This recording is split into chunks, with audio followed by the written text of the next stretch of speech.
Hey boy, thing is looking nice and clean. How are you feet? Feet are nice. 10 toes, giant feet. We'll bring him now here. I just dress him up to be warm. He's He's peeing again. He's peeing. Yep. Oh. Yay.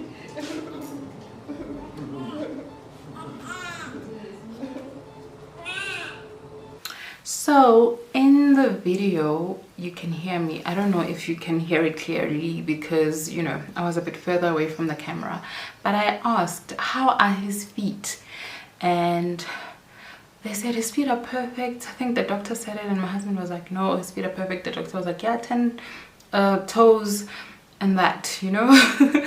The doctor indulged me, and then the doctor said there he is peeing again, and I was like, he's peeing, yay, you know. It was a bit awkward because how does a person now start celebrating that their child is making a wee, you know, something that is so natural, right? We all just feel it and then we go. I mean, my potty training daughter still just sometimes feels it and she tells me, and sometimes she just stands there and just pees.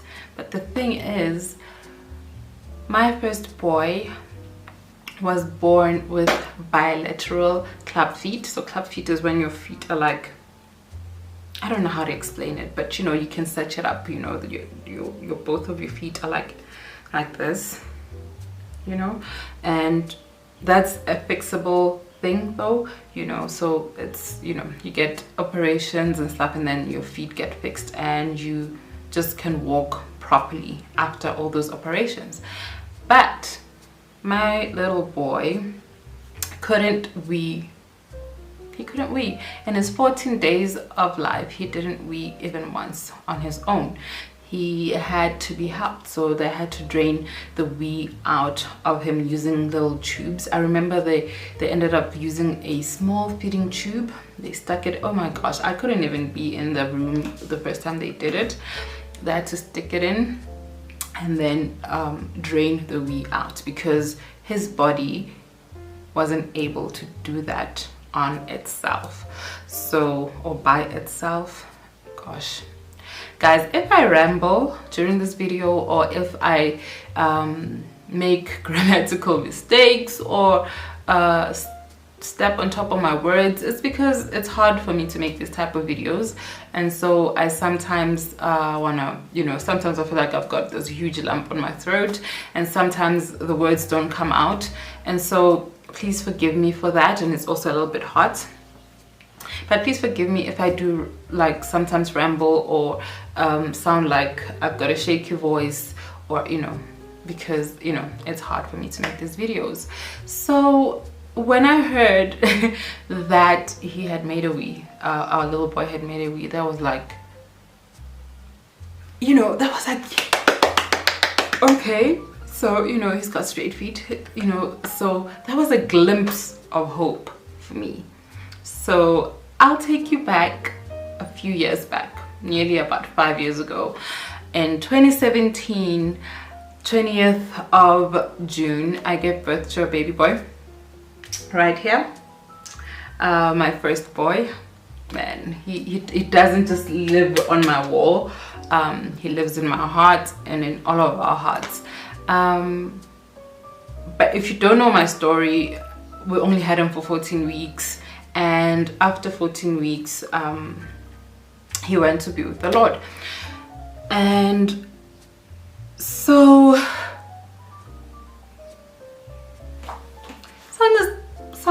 during his, he had a 10-week hospital stay, and during this hospital stay, I think the baby's doctor, or our baby's doctor, was just a little annoyed with us because we had this, you don't understand, we had this kind of faith that like you couldn't contain it. Like we were so optimistic.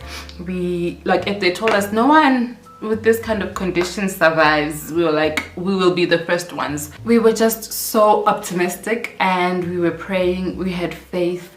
It was not only us who was praying, we had family praying with us, and so we've seen God in our lives, and we knew deep down in our hearts that, you know what, we are going to be that story that you're going to tell everybody. And I think we even vocalized this, that, you know what, we will be the first people who are going to survive this. We're going to walk out with our baby from this hospital. We don't care what you're saying.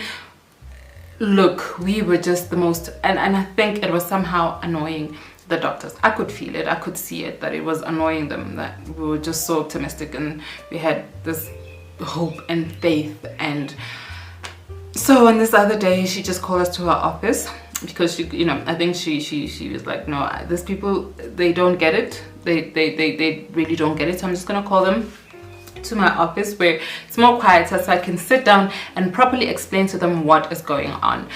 Okay, and then we went to her office. She pulled out a pad and pen, and she started scribbling on the paper and hurling out this medical jargon that was sometimes hard to understand. But, you know, because I went to the University of Grey's Anatomy, and I used to, look guys, I was a bit of a nerd growing up, not anymore. I used to read encyclopedias for fun, and my mom had all these huge books, medical books that I used to read. And so with all that little knowledge, medical knowledge, like plus Google, I kind of got what the doctor was saying. And so my husband was like, what are you saying? I kind of explained to him what I had heard the doctor say, and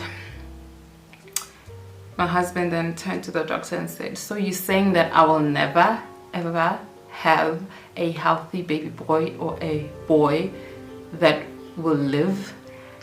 The doctor turned around and said, like, I remember this like it was yesterday, and this is going, like, it's a couple of years now, but the doctor said, not with this wife, you won't. I'm gonna repeat that if you missed it. My husband asked, so you mean I am never going to have a healthy baby boy, or a boy that is going to live? And the doctor said, not with this wife, you won't. Right there and then I sort of I knew that basically what they were saying is that it's your wife's fault that your son is dying. And it's also your wife's fault that you're never going to have a boy.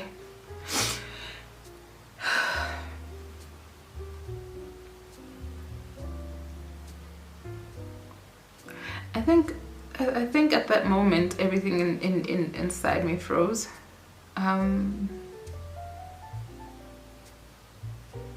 Like it froze. Like everything inside of me froze.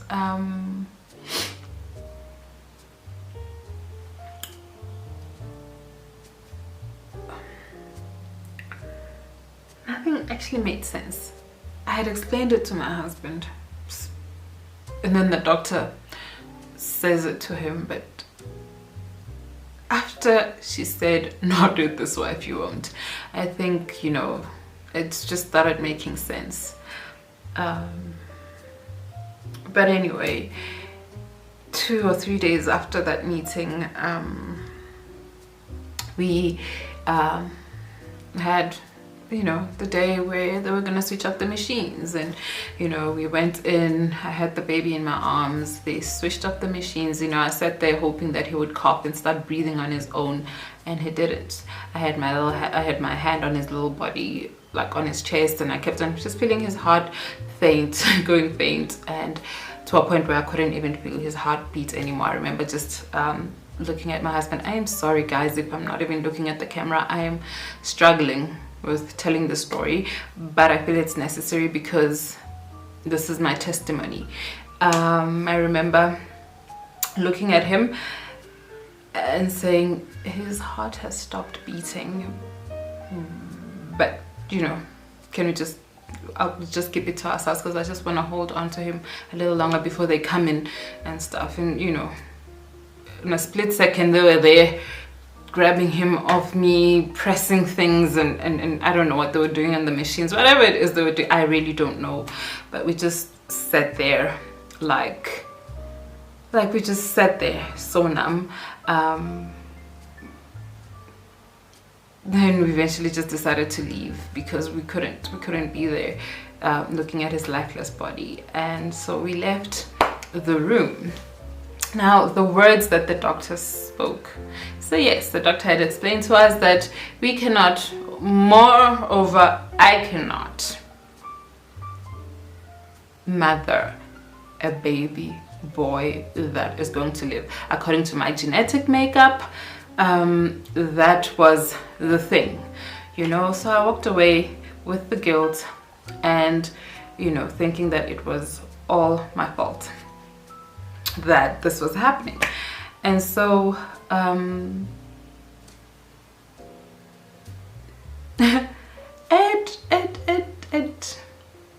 this whole thing changed my life altogether, because from there I went into the deepest depression ever, and because I had nobody around me, so nobody really saw.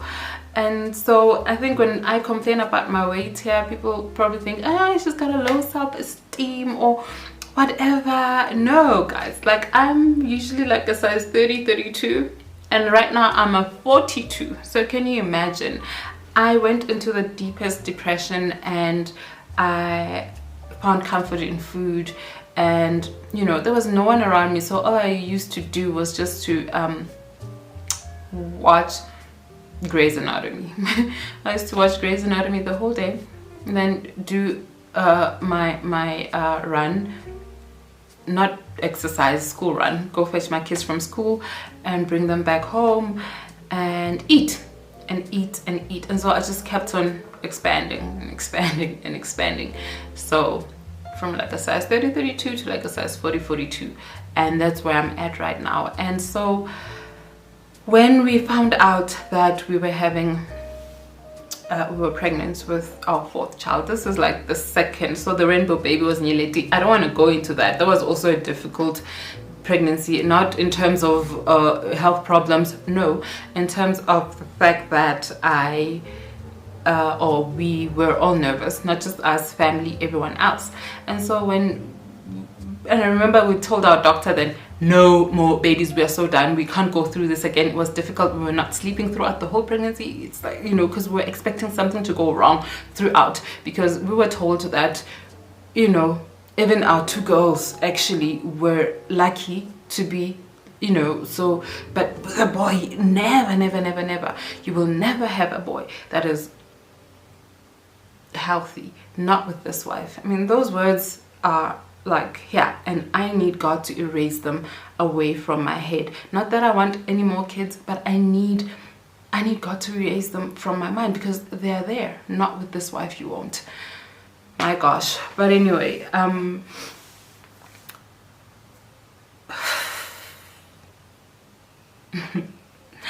when we found out that we were pregnant again, this was after Nyeleti. It was like, what's going on? We were not planning this. We didn't want to have any more kids. We don't want to go through this. It's scary. We don't have the strength to go through this. And so, you know, but I didn't take a pregnancy test. I could feel it in my body that, something is up, and, you know, period didn't come. So it was like, yeah, that's about right. There's somebody in there. Period didn't come, and so we just we never spoke about it. We never spoke about the pregnancy. It was like, I'm pregnant, and that's it. We didn't speak about it for 3 months. Didn't tell anybody. Didn't speak about it amongst ourselves, my husband and I. I just knew I was pregnant, so I treated myself like a pregnant woman, ate the right foods, avoided what I needed to avoid. And in 3 months we ended up and in 3 months I was like, no, this is dangerous. This is really, really dangerous. Really need to go to the doctors. And we went. When we went to the doctor, so this was a new doctor, because, you know, I left the hospital altogether. that I had gone to. I left Olivedale Clinic and went to Four Ways Life, and I found a new doctor there that was my doctor with Nyeleti, and you know, best doctor ever. If you ever need a doctor and you're around here, you need a gynae, Dr. Kwasante is like the best doctor ever. And I'm not saying this because I'm saying that if I had been to him, my boy, this one, would have lived. No, but I know that he would have explained things differently to me and made me more comfortable, as he did during all my pregnancies. He always assured me, always, you know, was supportive morally, and like he was just supportive and helpful in every single way. And so, you know, my other gynae, when I walked into his office when I went for my 6-week checkup, after, you know, 6 weeks after the baby was born, she went there and she was like, so guys, I think you know that I've got freckles. I was also born with like brown hair, so only my head has like black hairs. Everywhere else, and I say everywhere else, I mean everywhere else, it's like brown, like golden brown. Like, I don't know why it's only my head in places you can't see where it's like cute and brown. But yeah, he was like, yo, you can see, you know, look at you with your freckles, and she didn't even say freckles, like with those black things on your face and that brown hair, your genetic makeup is very weird, so you know, it was bound to happen. What she was saying is that my genetic makeup was weird because I've got freckles and brown hair, and so I was bound to pass on those weird genes to my kid, and those weird genes killed my child. So yeah, I mean, if that's why I kept the pregnancy to myself. That's why I went through shooting videos. I learned how to edit differently, so no one could see that there was a pregnancy there. And because we didn't know what's gonna happen, we didn't know if we were gonna hold a baby boy. And guys, sometimes, you know, when you're going through these things, you know, one can say pray, but it's hard to pray sometimes when you are deep inside, because you are just clouded with so much anxiety. I had, like, guys, my family, my aunts, my mom, my aunts, I've got these aunts that were like, if my aunts ever watch this, and my mom, I know some of you will watch, thank you. They carried me with prayer. Even my cousins and everyone else that knew after that. I couldn't call people to let them know. That's how bad it was, because I did try to call one or two, you know, and I wouldn't sleep after talking about it. So I went through the whole pregnancy not really discussing it at all. I wasn't discussing the pregnancy with anyone. I didn't buy clothes. I didn't do anything, guys. Nothing. I just went through it because I was a zombie. And it was through those prayers that I was able to live life, still wake up sort of and shoot a video and do, you know, be a mom to my kids and all of that. It was through those prayers. I mean, those women, my aunts and my mom, they woke up and they prayed for me every single day since they found out until the very moment when I was in the delivery room. They woke up and they were praying. And I gave birth to a boy. And I gave birth to a healthy boy. I gave birth to a healthy boy that is light of my life. That you know, she like oh my word, like, he is always smiling. He has the most infectious smile, so contagious. Like, oh my word. And so, you know, that's my story. Nothing fancy, nothing gory or whatever. It's just that God, you know, the doctors told me that I would never have a healthy baby boy. They said that I would never, I'd never give birth to a boy that I'd be able to take home and raise. And, you know, he's 7 months today. He turned 7 months 2 days ago. And God has been good, and so I am just grateful that I have this miracle. I feel like I didn't tell the story right, because I really can't. I struggle with these things.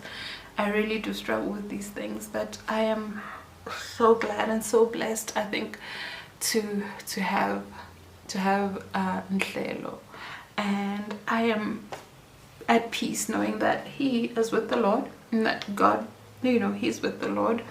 That's what I believe, that he is at peace with God, and that, you know,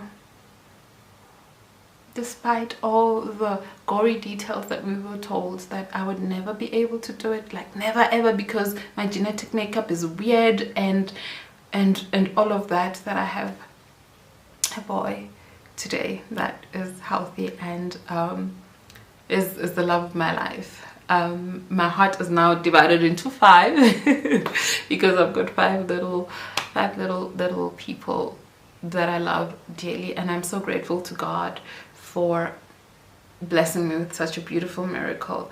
And I'm grateful to my family for all of them, my aunts, my mom. Geez, man, I think my mom, I would talk her ear down whenever I needed to, and she you know, she was always there to listen, and every time I apologized, she was like, don't apologize, just go for it.